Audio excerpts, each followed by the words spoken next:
guys, welcome to the channel Economics Learners Point. Today we will talk about supply, its law and its function. So let's start with the supply. What is supply? What is supply concept? Supply of a commodity refers to the quantity of a commodity which producers or sellers are willing to produce and offer for sale at a various prices during a particular period of time. Supply पढ़ने के लिए हमको as a seller सोचना होगा, हमको seller point of view से सोचना होगा, क्योंकि हम जब डिमांड पढ़ते थे खुद को एज अ कंज्यूमर कंसिडर करते थे। लेकिन सप्लाई पढ़ने के लिए हमको एज अ सप्लायर और एज अ सेलर सोचना होगा। तो एज अ सेलर हम क्या सोचेंगे कि जब हमारे प्राइसेस ज़्यादा से ज़्यादा प्राइसेस पे हम ज़्यादा से ज़्यादा सप्लाई करेंगे और कम से कम प्राइसेस पे कम से कम सप्लाई करेंगे, मतलब कि higher the price higher the supply will be and the lower the price lower the supply will be. तो यहाँ कहने का मतलब यही है कि वो quantity, supply of a commodity refers to the quantity of a commodity, मतलब कि किसी कमोडिटी की वो क्वांटिटी को की सप्लाई को या उसकी हम जो कमोडिटी की क्वांटिटी को ऑफर फॉर द सेल कर रहे हैं उसकी क्वांटिटी को ही सप्लाई कहते हैं, एक पर्टिकुलर पीरियड ऑफ टाइम पे एक पर्टिकुलर प्राइस पे। ठीक है, तो supply is a desired quantity, how that is how much producers are willing to sell and not how much they actually sell. हाँ, अब सप्लाई हो गई, ये डिजायर्ड क्वांटिटी हो गई कि हम कितना इस प्राइस पे एक नॉर्मल प्राइस लेवल पे कितना हमारा सेलर सेल करना चाह रहा है या सप्लाई करना चाह रहा है, लेकिन ये एक्चुअल सप्लाई नहीं होती है। तो supply of a commodity refers to the quantity of a commodity which producers or sellers are willing to produce and offer for sale at various prices during a particular period of time। मैंने बताया ना कि quantity of किसी commodity की quantity कि वो उस quantity को जो एक प्रोड्यूसर एक सेलर एक पर्टिकुलर पीरियड ऑफ टाइम पे एक पर्टिकुलर प्राइस पे सब सेल के लिए ऑफर कर रहा है या सप्लाई करने के लिए ऑफर कर रहा है, उसी को हम सप्लाई कहेंगे। ठीक है, अब हम आते हैं इंडिविजुअल और मार्केट सप्लाई पे। इंडिविजुअल सप्लाई क्या होगी, जो एक इंडिविजुअल फर्म की होगी, और मार्केट सप्लाई क्या होगी, जो एक जो सारे फर्म्स की होगी। तो individual supply refers to the quantity of a commodity which a firm is willing to produce and offer for sale at a particular price during a specified time या स्पेसिफिक टाइम, मतलब कि या वो किसी commodity की या किसी product की वो क्वांटिटी जो एक सिंगल सेलर या एक इंडिविजुअल सेलर प्रोड्यूस करना चाह रहा है और बेचना चाह रहा है एक पर्टिकुलर प्राइस पे एक पर्टिकुलर टाइम में या एक स्पेसिफिक टाइम में, उसको कहते हैं इंडिविजुअल सप्लाई। अब आते हैं मार्केट सप्लाई पे कि मार्केट सप्लाई क्या होती है। मार्केट सप्लाई का मतलब आप जानते हैं कि मार्केट का मतलब कि जहाँ पे बहुत सारे कस्टमर कह रहा हूँ, बहुत सारे प्रोड्यूसर या फर्म्स हों। Market supply that quantity of the commodity which all the producers are willing to produce and offer for sale at a particular price during a specified, मतलब कि एक पर्टिकुलर प्राइस पे जो भी क्वांटिटी हमारी सारी फर्म्स हैं प्रोड्यूसर्स बेचना चाह रहे हैं या सेल करना चाह रहे हैं या मतलब ये कंज्यूमर को ऑफर करना चाह रहे हैं एक पर्टिकुलर प्राइस पे पर्टिकुलर टाइम पे जो भी क्वांटिटी, वो हमारी मार्केट सप्लाई होगी, क्योंकि यहाँ पे हमारे सारे फर्म्स की बात कर रहे हैं हम, या here we are talking about the all the firms in the market. अब आते हैं determinants of supply, one of the most important topic, कि हमारी सप्लाई को क्या क्या चीज़ें हैं जो डिटरमाइन करती हैं। प्राइस ऑफ द कमोडिटी, देखिए one of the main thing in supply is that there exist a direct relationship between supply and price, मतलब कि प्राइस और सप्लाई के बीच में डायरेक्ट रिलेशनशिप होता है। प्राइस बढ़ेगी तो सप्लाई बढ़ेगी, प्राइस कम होगी तो सप्लाई कम होगी। More supply at higher price and less supply at low price, वही चीज़ मैंने कहा ना कि ज़्यादा प्राइस ज़्यादा सप्लाई। आप खुद ही एज अ कंज्यूमर सोचिए कि आप तो एज अ सेलर सोचिए कि ज़्यादा प्राइस होगी तभी तो आप कोई प्रोडक्ट सेल करोगे, और एज अ कंज्यूमर क्या होता था कि कम से कम प्राइस पे ज़्यादा से ज़्यादा प्रोडक्ट हम लेना चाहते थे as a consumer, but as a seller हम ज़्यादा से ज़्यादा प्राइस पे ज़्यादा से ज़्यादा क्वान्टिटी सेंड करेंगे। ठीक है, now goals of the producer, की प्रोड्यूसर्स के गोल्स क्या हैं, प्रॉफिट मैक्सिमाइजेशन है या सेल्स मैक्सिमाइजेशन है या जो भी हो, गोल्स ऑफ द प्रोड्यूसर्स। तो मेनली जो होता है, मेनली प्रोड्यूसर्स के गोल्स जो होते हैं या बिजनेस ऑर्गेनाइजेशन के गोल्स जो होते हैं वो होते हैं profit maximisation. Most of the firms try to earn maximum profit, the higher is the profit from the sale of a commodity the higher will be the amount of profit and vice versa. सीधी सी बात है, जब हमारी profit ज़्यादा होगी cell से तभी हमारी सेल्स बढ़ेगी, तभी हम ज़्यादा प्रोडक्ट सेल करेंगे या ज़्यादा कमोडिटी सप्लाई करेंगे in comparison to the low profit and low supply. क्योंकि अब देखिए क्या है कि सीधी सी बात है, जब हम ज़्यादा कमोडिटी सप्लाई करेंगे तो हमारा जो प्रॉफिट है वो भी ज़्यादा होगा। हायर प्राइस पे जब हम सेल करते हैं तो हमारी प्रॉफिट ज़्यादा होगी, और कंज्यूमर एक सेलर का मेन गोल होता है प्रॉफिट मैक्सिमाइजेशन, तो वो कुछ भी करके अपना प्रॉफिट मैक्सिमाइज करने की कोशिश करेगा। So the higher is the profit from the sale of a commodity, the higher will be the amount of profit. वही मैंने कहा ना कि जितनी ज़्यादा हमारी सेल होगी, जितनी ज़्यादा हमारी सेल होगी उतना ही हमारा प्रॉफिट होगा, और जितनी ज़्यादा प्रॉफिट होगी उसी लिए हम सेल करेंगे, और कम प्रॉफिट होगी तो कम सेल्स करेंगे। Now input prices. Input prices आप जानते ही, इनपुट क्या होता है? इनपुट होती है हमारी फैक्टर्स ऑफ प्रोडक्शन, या फैक्टर्स ऑफ प्रोडक्शन को हम इनपुट करता है। Higher the prices of input, higher the cost of production, which will lead to low profit margin with which will low output for sale at a given price level। सीधी सी बात है, अगर किसी product का factor cost या input cost ज़्यादा आ रहा है, मतलब कि फैक्टर्स ऑफ प्रोडक्शन समय कॉस्टली पड़ रहे हैं, और हम उस अकॉर्डिंग प्राइसेस नहीं है, उस अकॉर्डिंग प्राइसेस नहीं बढ़ा पा रहे हैं, तो हमारी जो प्रॉफिट होगी वो कम हो जाएगी। ठीक है, और हमारा जो आउटपुट होगा ना वो भी कम हो जाएगा, क्योंकि हमारे फैक्टर्स ऑफ प्रोडक्शन कॉस्टली हो गए हैं, तो सीधी सी बात है कि हमारा आउटपुट कम हो जाएगा। हम कम प्रोडक्शन करेंगे और कम सेल करेंगे।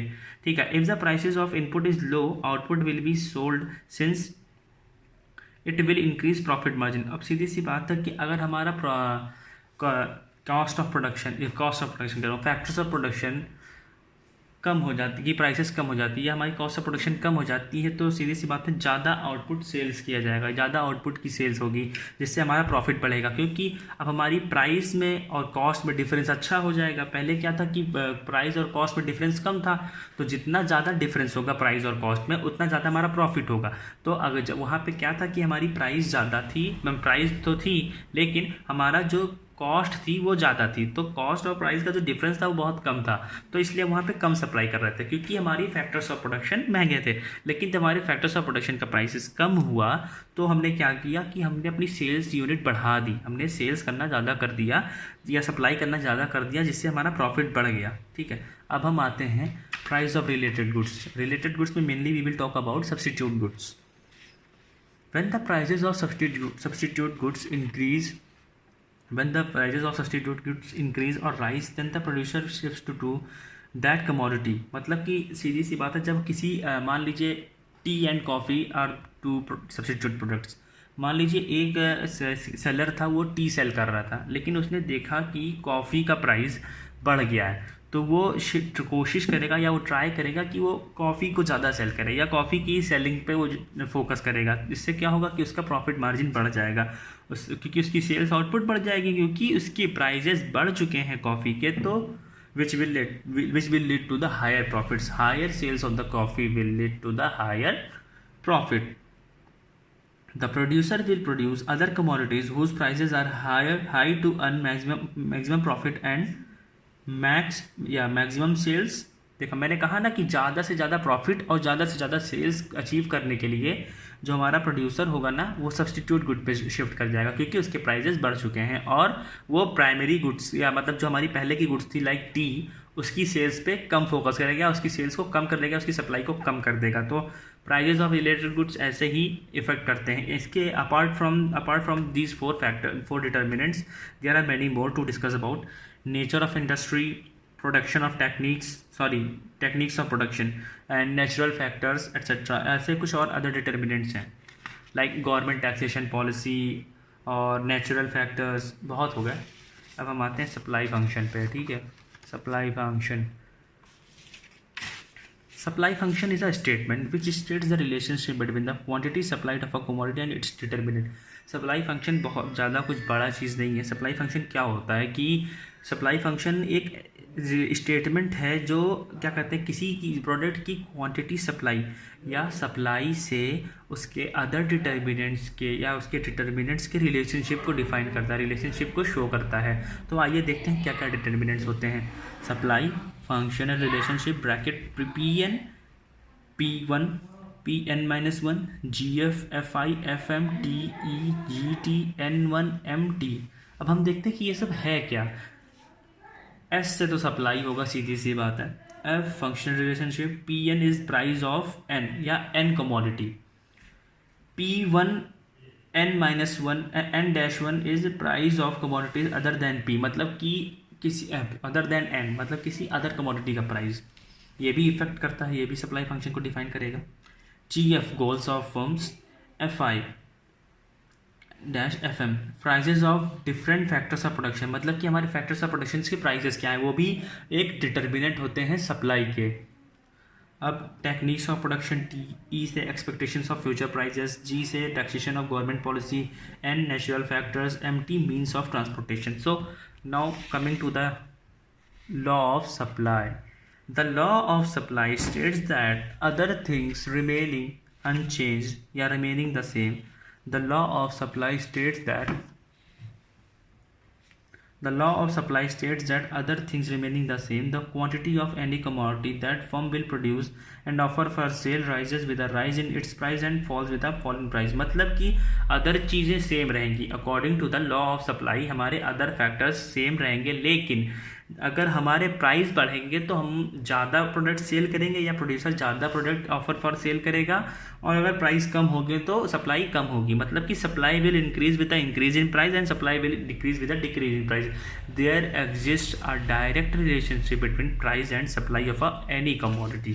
सो let's come to the supply schedule.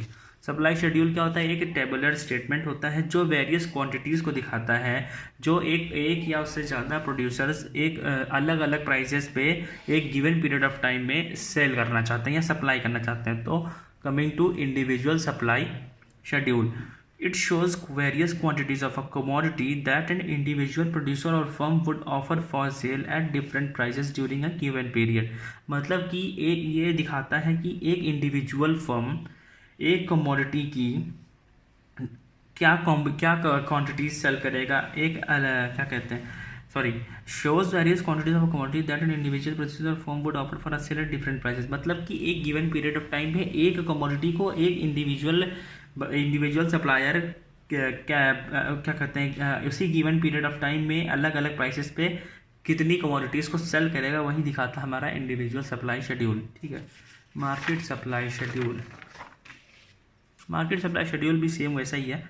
It shows the quantities chosen by all firms eight a particular price assuming that factors other than the own prices of the, मतलब कि अब यहाँ पे हम बात करेंगे सारे सेलर्स की या ऑल फर्म्स की।